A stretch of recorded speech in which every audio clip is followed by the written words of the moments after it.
तो देखो separation techniques की हम लोग आज बात कर रहे हैं।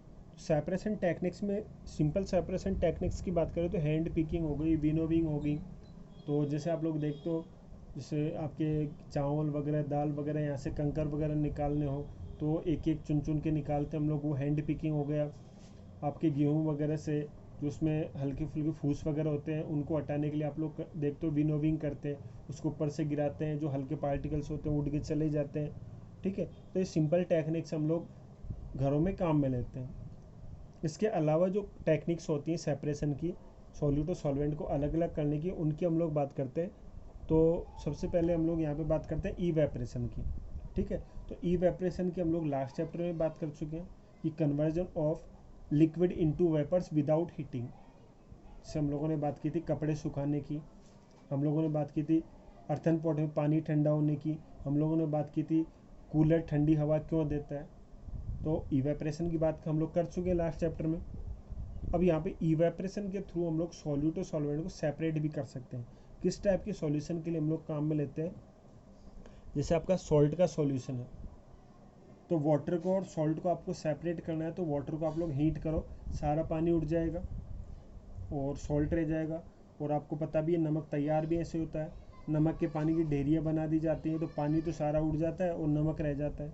तो सॉल्ट सॉल्यूशन के लिए काम में ले सकते हो। इंक जो होती है वहाँ से इंक पार्टिकल्स को आप लोग सेपरेट करने के लिए भी काम में ले सकते हो। जैसे आप लोगों ने कोई चाइना डिश वगैरह ले ली, ठीक है, उसमें आप लोगों ने इंक डाल ली, उसे हीट करोगे तो वाटर तो सारा इवेपरेट हो जाएगा और इंक पिगमेंट्स वहाँ पे रह जाएंगे। शुगर सॉल्यूशन के लिए आप लोग काम में ले सकते हो। तो इवेपरेशन के थ्रू आप लोग mostly ink, salt solution, sugar solution, इनके लिए हम लोग काम में ले सकते हैं। ठीक है, तो यहाँ पे क्या करेंगे, हीटिंग करेंगे तो वाटर तो सारा इवेपरेट हो जाएगा और नीचे क्या रह जाएंगे, सॉलिड पार्टिकल्स। ठीक है, तो इवेपरेशन का मतलब क्या होता है, conversion of liquid into vapours are known as evaporation, जिसके बारे में हम लोग डिटेल में हम लोग लास्ट चैप्टर में बात कर चुके हैं। नेक्स्ट जो आपकी मेथड आती है वो आपका सेंट्रीफ्यूगेशन। नेक्स्ट मेथड कौन सी है, सेंट्रीफ्यूगेशन। अब सेंट्रीफ्यूगेशन हम लोग कब काम में लेते हैं, तो आप लोग बटर तैयार करते हो कर्ड से। आप लोग सुबह देखते हो, सुबह सबकी घरों में छाछ बनती है, तो जो दही होता है उसको हम लोग स्टीरर लेते हैं, उससे हम लोग हिलाते हैं, सेंटर में रोटेट करते हैं। रोटेशन करने से क्या होगा, आपका कर्ड से बटर अलग हो जाता है, जो क्रीम होती है वो अलग हो जाती है। ठीक है, तो ये प्रोसेस सभी के घरों में काम में लेते हैं, तो उस प्रोसेस को हम लोग क्या बोलते हैं, सेंट्रीफ्यूगेशन। तो कर्ड से हम लोग बटर सेपरेट कर रहे हैं, इस प्रोसेस को हम लोग क्या नाम देते थे, सेंट्रीफ्यूगेशन। ठीक है, तो आप लोग क्या लिखोगे, rotation of liquid with respect to a centre. एक सेंटर की रेस्पेक्ट में जो हम लोग लिक्विड का रोटेशन कर रहे हैं उसी को आप लोग क्या कह देते हो, सेंट्रीफ्यूगेशन। ठीक है, और इसके थ्रू हम लोग बटर को कर्ड से अलग करते हैं। नेक्स्ट जो आपकी प्रोसेस है सेपरेशन की, वो आपकी डिकेंटेशन। ठीक है, डिकेंटेशन करने के लिए हम लोग यहाँ पे सेपरेटिंग फनल काम में ले रहे हैं। अब इस सेपरेटिंग फनल क्या होती है, तो देखो ये इस टाइप से प्लास्टिक की फनल होती है, ग्लास की फनल होती है, प्लास्टिक ग्लास दोनों की आती है। तो इस टाइप की होती है, यहाँ पे नीचे पेच लगा होता है जिससे हम लोग इसे ओपन और क्लोज कर सकते हैं। तो यहाँ पे हम लोग क्या करते हैं, जो भी इमिसिबल मिक्सचर है उसको हम लोग इसमें डाल लेते हैं और कुछ देर के लिए रख देते हैं। तो क्या होगा, उनका सेपरेशन हो जाएगा। जैसे मैं बात करूँ ऑयल और वाटर की, कि ऑयल और वाटर को हम लोग मिक्सचर जो होगा वो इसमें रख देंगे, तो ऑयल आपका पता है अप साइड में आ जाएगा, वाटर आपका डाउन साइड में आ जाएगा। उसको हम लोग यहाँ से ओपन करेंगे तो वाटर तो सारा नीचे निकल जाएगा और वापस इसे बंद कर देंगे। तो इस टाइप से सेपरेटिंग फनल के थ्रू हम लोग टू कंपोनेंट्स को क्या कर सकते हैं, सेपरेट कर सकते हैं। ठीक है, तो इस प्रोसेस को हम लोग क्या कर रहे हैं, डिकेंटेशन। क्या नाम दे रहे से, डिकेंटेशन। नेक्स्ट जो आपकी प्रोसेस है वो आपकी सब्लिमेशन। नेक्स्ट प्रोसेस कौन सी है, सब्लिमेशन। अब सब्लिमेशन में क्या करते हैं हम लोग, या फनल लेते हैं, इसे उल्टा रख देते हैं, ऊपर की तरफ कॉटन लगा देते हैं और ये हम लोगों ने सॉल्यूशन लिया है। ठीक है, अब ये जो सॉल्यूशन लिया है, मिक्सचर लिया है, इसमें एक कंपोनेंट तो ऐसा होना चाहिए जिसका सब्लिमेशन होता हो। ठीक है, एक कंपोनेंट ऐसा होगा जिसका सब्लिमेशन होता है। सब्लिमेशन का मतलब आप लोग जानते ही हो कि कोई भी आपका सॉलिड डायरेक्ट किस में कन्वर्ट हो जाए, गैस में, तो उसे हम लोग क्या कह देते हैं, सब्लिमेशन। ठीक है, तो यहाँ पे कोई एक कंपोनेंट ऐसा हो जिसका सब्लिमेशन हो सकता है, तो ये प्रोसेस हम लोग यहाँ पे काम में ले सकते हैं। जैसे हम लोगों ने यहाँ पे कॉमन सॉल्ट और NH4Cl का मिक्सचर लिया है, उल्टी फनल हम लोग यहाँ पे रख रहे हैं, कीप यहाँ पे रख रहे हैं, ऊपर की तरफ कॉटन लगा रहे हैं। तो जब इसे हीट करेंगे इस मिक्सचर को, तो जो आपका NH4Cl इसका सब्लिमेशन होता है, तो ये किस में कन्वर्ट हो जाएगा, गैस में कन्वर्ट होकर ऊपर की तरफ जाएगा। और ऊपर कूलिंग हो रही है, ऊपर हीटिंग नहीं हो पा रही है, इतना गर्म नहीं है, तो यहाँ पे क्या करेगा, ये जो फनल है इसकी वॉल्स के साथ स्टिक कर जाएगा, चिपक जाएगा। इस टाइप से हम लोग NH4Cl को और कॉमन सॉल्ट को सेपरेट कर सकते हैं। ठीक है, जैसे आयोडीन का सॉल्यूशन हो किसी के साथ, कैम्फर का सॉल्यूशन हो, तो आयोडीन और कैम्फर भी सब्लिमेशन शो करते हैं, तो इनको भी हम लोग इस मेथड से सेपरेट कर सकते हैं। ठीक है, उसके बाद जो हमारी नेक्स्ट मेथड है वो आपकी क्रोमेटोग्राफी। नेक्स्ट मेथड क्या है, क्रोमेटोग्राफी। अब क्रोमेटोग्राफी में एक तो आपकी पेपर क्रोमेटोग्राफी होती है, सेकंड आपकी कॉलम क्रोमेटोग्राफी होती है। तो पेपर क्रोमेटोग्राफी की हम लोग यहाँ पे बात करें तो इस टाइप का एक क्रोमेटोग्राफिक कॉलम आता है, आपके जो कांच के ग्लास आते हैं उस टाइप का। तो पेपर क्रोमेटोग्राफी में क्या करते हैं, ये जो आपका कॉलम होता है, क्रोमेटोग्राफिक कॉलम हम लोग जिसे बोलते हैं, तो इसमें 2 सेंटीमीटर हाइट तक एथेनॉल वाटर का मिक्सचर तैयार करके इसमें डाल लेते हैं। ठीक है, 2 सेंटीमीटर हाइट तक एथेनॉल प्लस वाटर का मिक्सचर हम लोग इसमें डाल लेंगे।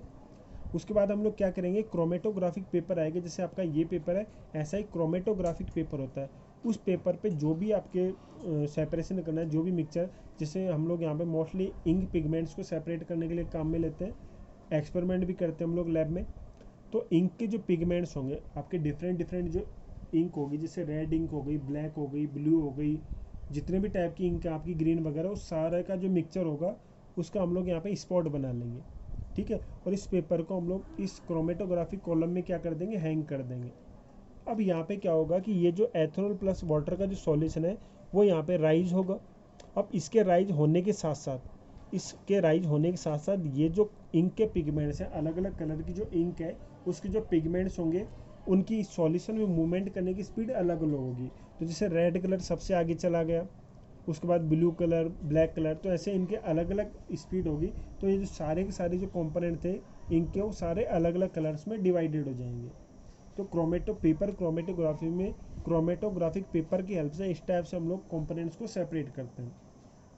कॉलम क्रोमेटोग्राफी की बात करें तो यहाँ पे इस टाइप से क्रोमेटोग्राफिक कॉलम होगा, उसमें हम लोग सूटेबल सॉल्वेंट डाल लेंगे और इस सॉल्वेंट में जो भी आपका मिक्सचर है वो डाल देंगे। अब इस मिक्सचर की भी यहाँ पे जो फ्लो करने की स्पीड होगी वो अलग अलग होगी। जिसकी भी स्पीड फास्ट होगी वो जल्दी नीचे आएगा, जिसकी स्पीड कम होगी वो धीरे धीरे नीचे आएगा। तो जो जल्दी नीचे आ गए यहाँ से ओपन करके उसे अलग कर लेंगे और दूसरा कंपोनेंट आपका कॉलम में रह जाएगा। तो इसे हम लोग बोलते हैं कॉलम क्रोमेटोग्राफी। ठीक है, उसके बाद हम लोग जो नेक्स्ट मेथड है वो आपकी डिस्टिलेशन की मेथड। कौन सी मेथड है, डिस्टिलेशन की मेथड है, इंपॉर्टेंट मेथड है, कई बार क्वेश्चंस भी आते हैं इससे। तो डिस्टिलेशन कब करते हैं, जब आपके कोई भी 2 लिक्विड्स, ऐसे लिक्विड जिनका बॉइलिंग पॉइंट 10 डिग्री से ज़्यादा डिफरेंट है जिसमें, ठीक है, ऐसे लिक्विड जिनके बॉइलिंग पॉइंट में 10 डिग्री से ज़्यादा का डिफरेंस है, तो उसके लिए हम लोग डिस्टिलेशन की प्रोसेस काम में लेते हैं। अब इस प्रोसेस में क्या करते हैं, एक राउंड बॉटम फ्लास्क होता है, उसमें ए और बी जो लिक्विड्स है उनका मिक्सचर हम लोग रख लेते हैं। ठीक है, यहाँ पे थर्मोमीटर लगाते हैं, ये ग्लास की ट्यूब होती है, इस ग्लास की ट्यूब के चारों तरफ हम लोगों ने वाटर जैकेट लगाया। ठीक है, और ये हम लोगों ने यहाँ पे साइड में फ्लास्क रखा है। तो होता क्या है यहाँ पे कि ये जो ए बी मिक्सचर था उसके हम लोग यहाँ पे हीटिंग कर रहे हैं। क्या कर रहे हैं, हीटिंग कर रहे हैं। हीटिंग प्लेट है, यहाँ पे हम लोग हीटिंग करते हैं, थर्मोमीटर में टेम्परेचर चेक कर रहे हैं। तो जैसे हम लोग हीटिंग करेंगे तो जिस भी कंपोनेंट का बॉइलिंग पॉइंट कम होगा, उसकी वेपर्स बनेंगी। ए और बी जो आपका कंपोनेंट है जिसका भी बॉइलिंग पॉइंट कम होगा उसकी वेपर्स बनेंगी। वो वेपर्स इस ग्लास की ट्यूब के थ्रू इधर आएंगी। इन वेपर्स की यहाँ पे कूलिंग हो रही है तो वेपर्स किस में कन्वर्ट हो जाएंगे, लिक्विड में, और उस लिक्विड को हम लोग यहाँ पे कलेक्ट कर लेंगे। जैसे यहाँ पे फॉर एग्जांपल मान लो कि बी का जो बॉइलिंग पॉइंट है ए से कम है, बी का बॉइलिंग पॉइंट ए से कम है, तो बी की वेपर्स जल्दी बनेंगी। वो वेपर्स इधर से होते हुए इधर आएंगी, तो इधर तो आपका बी हो जाएगा, इधर आपका ए रह जाएगा। ठीक है, तो इस टाइप से डिस्टिलेशन की प्रोसेस में आप लोग कोई भी 2 ऐसे लिक्विड जिनका बॉइलिंग पॉइंट डिफरेंट होगा उनको आप लोग यहाँ पे सेपरेट कर सकते हो। ठीक है, नेक्स्ट हम लोग यहाँ पे बात करते हैं फ्रैक्शनल डिस्टिलेशन की। नेक्स्ट हम लोग किसकी बात करते हैं, फ्रैक्शनल डिस्टिलेशन। अब फ्रैक्शनल डिस्टिलेशन क्या होता है, वही आपकी डिस्टिलेशन की प्रोसेस है, लेकिन फ्रैक्शनल डिस्टिलेशन कब करते हैं, जब आपके टू लिक्विड्स हैं उनके बॉइलिंग पॉइंट का डिफरेंस लेस देन 10 डिग्री हो। 10 डिग्री से ज़्यादा होगा तब तो हम लोग डिस्टिलेशन कर लेते हैं, नॉर्मल डिस्टिलेशन। 10 डिग्री से कम होगा तो हम लोग फ्रैक्शनल डिस्टिलेशन करेंगे। इसमें क्या करते हैं, इसमें बस हल्का सा डिफरेंस ये होता है कि वहाँ पे डायरेक्ट हम लोग ग्लास ट्यूब लगा रहे थे और यहाँ पे ग्लास ट्यूब लगाने से पहले हम लोग एक फ्रैक्शनल कॉलम लगा देते हैं। ठीक है, तो कैसे क्या प्रोसेस होगी उसकी हम लोग बात कर लेते हैं। तो वही राउंड बॉटम फ्लास्क में ए और बी का मिक्सचर है, ये आपका थर्मोमीटर है। ठीक है, तो इन दोनों में वही हम लोग मान लें कि बी का जो बॉइलिंग पॉइंट है वो ए से कम है। ये बी का बॉइलिंग पॉइंट क्या है, ए से कम है, तो बी की वेपर्स जल्दी बनेंगी। ये वेपर्स इस ग्लास ट्यूब के थ्रू होते ऊपर आएंगी।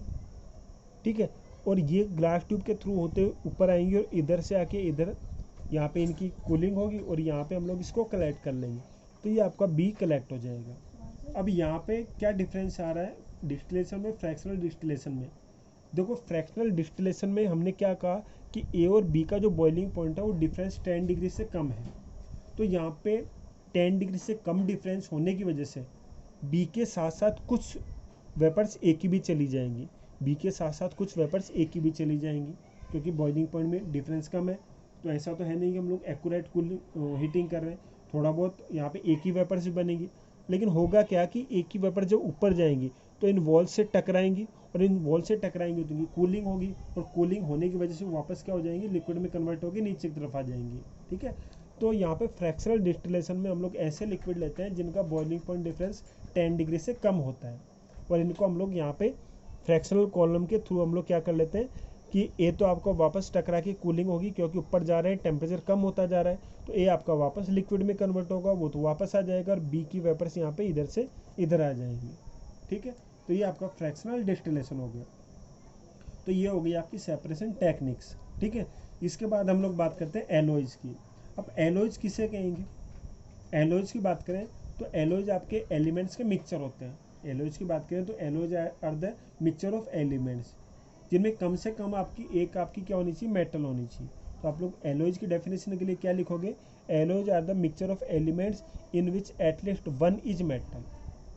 एलॉयज आपका एलिमेंट्स का मिक्सचर जिसमें कम से कम एक आपकी क्या होती है, मेटल होती है। ठीक है, एलॉय जैसे स्टील की बात कर लेते हैं, ब्रास की बात कर लेते हैं, ब्रोंज की हम लोग बात कर लेते हैं। तो एलॉय सबसे पहले मैं ये बात करूँ तैयार क्यों करते हैं, तो हमें जो डिजायर्ड प्रॉपर्टी चाहिए होती है, जैसे हम लोग आयरन की बात करें तो आयरन के जंग जल्दी लग जाती है। ठीक है, तो आयरन को हम लोग स्टील में कन्वर्ट कर लेते हैं, तो आपको पता है स्टील के जल्दी से जंग नहीं लगती है। ठीक है, आयरन से ज़्यादा हार्ड होता है, ज़्यादा ड्यूरेबल होता है। तो स्टील तैयार करने के लिए हम लोग क्या करते हैं, आयरन में कुछ अमाउंट में कार्बन, मैग्नीज, सल्फर वगैरह ये मिक्स कर देते हैं। ठीक है, मेन कंपोनेंट आयरन होता है और उसमें कार्बन और उसके अलावा मैग्नीज वगैरह, सल्फर वगैरह और कंपोनेंट मिक्स कर देते हैं। तो मिक्सचर ऑफ एलिमेंट्स तैयार हो गया जिसमें एक कम से कम आपकी मेटल है। ठीक है, तो स्टील आप लोगों ने बना लिया, जो डिजायर्ड आपकी प्रॉपर्टीज थी वैसा मेटल आप लोगों ने तैयार कर लिया। क्लियर है, तो स्टील की बात कर ली। ब्रास की हम लोग बात करें तो कॉपर और जिंक को मिक्स करके ब्रास बनाते हैं। ब्रॉन्ज की हम लोग बात करें तो कॉपर और टिन को हम लोग मिक्स करके ब्रॉन्ज बनाते हैं। ठीक है, तो alloys are the mixture of elements in which at least one is metal. For example में आपका हो गया स्टील हो गया, ब्रास हो गया, ब्रॉन्ज हो गया, जर्मन सिल्वर हो गया, तो ये सारे आपके एग्जांपल्स हो गए। उसके बाद हम लोग लास्ट टॉपिक की बात करते हैं, physical change and chemical change. तो देखो सिंपल सा टॉपिक है। फिजिकल चेंज की बात करें तो physical change are reversible. Physical change क्या है, रिवर्जिबल। ठीक है, ऐसे चेंज जो रिवर्जिबल होते हैं, रिवर्जिबल का मतलब जो दोनों साइड में होते हैं, जो दोनों साइड में होते हैं, आगे की तरफ भी और पीछे की तरफ भी, और नो न्यू प्रोडक्ट फॉर्म्ड, इनमें कोई भी नया प्रोडक्ट नहीं बनता। फिजिकल चेंज की बात करें तो दो बातें आपको याद रखनी है, क्या क्या, कि एक तो ये रिवर्जिबल होते हैं, कहने मतलब दोनों साइड में पॉसिबल है, और कोई नया प्रोडक्ट नहीं बनता है। जैसे for example ice, conversion of ice into water, तो आइस को आप लोग वाटर में कन्वर्ट कर सकते हो और वाटर को आप लोग आइस में कन्वर्ट कर सकते हो। फिजिकल स्टेट चेंज कर रहे हो आप लोग, आइस को वाटर में भी कन्वर्ट कर सकते हो और वाटर को आइस में भी कन्वर्ट कर सकते हो, तो ये तो हो गया रिवर्जिबल। और आइस की बात करें तो आइस भी आपका वाटर है और लिक्विड में आ गया तब भी आपका वाटर है, तो कोई नया प्रोडक्ट भी नहीं बन रहा है। ठीक है, तो ना तो नया प्रोडक्ट बने और रिवर्जिबल हो तो वो आपका फिजिकल चेंज। जैसे ब्रेकिंग ऑफ बॉटल, किसी ग्लास की बोतल को आपने तोड़ दिया, किसी प्लास्टिक की बोतल को ब्रेक कर दिया, तो अब भी वो प्लास्टिक बोतल को प्लास्टिक ही कहोगे। ग्लास की बोतल होगी तो अब भी ग्लास ही कहोगे। तो कोई नया प्रोडक्ट तो नहीं बन रहा है, ठीक है। और उसको प्रोसेस करके वापस आप लोग बना सकते हो। कटिंग ऑफ ट्रीज, तो ट्रीज को आप लोग कट कर रहे हो, फ्रूट्स को आप लोग कट कर रहे हो, तो है तो अब भी, जैसे मैंगो आपने कट किया तो कट करने के बाद भी आप लोग मैंगो कहोगे। आप लोगों ने पपाया कट किया तो कट करने के बाद भी आप लोग पपाया कहोगे, ठीक है। कटिंग ऑफ पेपर्स, आपने पेपर कट कर लिया तो पेपर कट करने के बाद आप, जैसे मैं यहाँ पे इस पेपर को टीयर कर लूँ तब भी वो पेपर ही कहलाएगा। तो कोई नया प्रोडक्ट नहीं बन रहा है। और जो रिवर्जिबल है वो आपकी कौन सी चेंज होते हैं, फिजिकल चेंज। केमिकल चेंज की बात करें तो केमिकल चेंज आपके इरिवर्जिबल होते हैं। कैसे होते हैं, इरिवर्जिबल। इरिवर्जिबल का मतलब जो एक ही साइड में होता है। एंड न्यू प्रोडक्ट फॉर्म, क्या होता है यहाँ पे, नया प्रोडक्ट बन जाता है। वहाँ पे नया प्रोडक्ट नहीं बन रहा था और रिवर्जिबल थे, ये आपकी इरिवर्जिबल है और नया प्रोडक्ट बन रहा है। क्या मतलब है, conversion of milk into curd. Milk को आप लोग कर्ड में कन्वर्ट कर रहे हो। अब क्या कर्ड से वापस मिल्क बना सकते हो, मिल्क को आपने कर्ड में कन्वर्ट कर लिया, अब क्या कर्ड से वापस मिल्क बना सकते हो, नो। तो सिंगल साइड में हो रहा है, इरिवर्जिबल है और नया प्रोडक्ट बन रहा है। मिल्क और कर्ड दोनों अलग अलग है। Burning of would papers, would और पेपर्स, आप लोग वुड को बर्न कर रहे हो, आप लोग देखते हो ऐश बन जाती है। पेपर को बर्न कर रहे हो, ऐश बन जाती है। तो क्या ऐश से वापस आप लोग वुड या पेपर बना सकते हो, नो। तो सिंगल साइड में है और ऐश और वुड या पेपर और वुड दोनों अलग अलग है, नया प्रोडक्ट बन रहा है। रस्टिंग ऑफ आयरन, आयरन के रस्ट लग जाती है तो रस्ट आपकी एक अलग प्रोडक्ट बन गई, न्यू प्रोडक्ट बन गई। और अब रस्ट को वापस आप लोग आयरन में कन्वर्ट नहीं कर सकते। बर्निंग ऑफ कैंडल, कैंडल जो बर्न होती है उसमें जो थ्रेड आता है, अब देखो burning of candle physical change भी है, केमिकल चेंज भी है। कैसे, जो थ्रेड आता है कैंडल के अंदर, जो थ्रेड आता है वो तो जल जाता है, आपको पता है, ऐश में कन्वर्ट हो जाता है, तो वो तो आपका केमिकल चेंज हो गया। वो जो वैक्स है सॉलिड होती है, लिक्विड में कन्वर्ट होती है, तो आपका फिजिकल चेंज हो गया, ठीक है। तो इस टाइप से हम लोग यहाँ पे फिजिकल और केमिकल चेंज की बात करते हैं। क्लियर है यहाँ तक।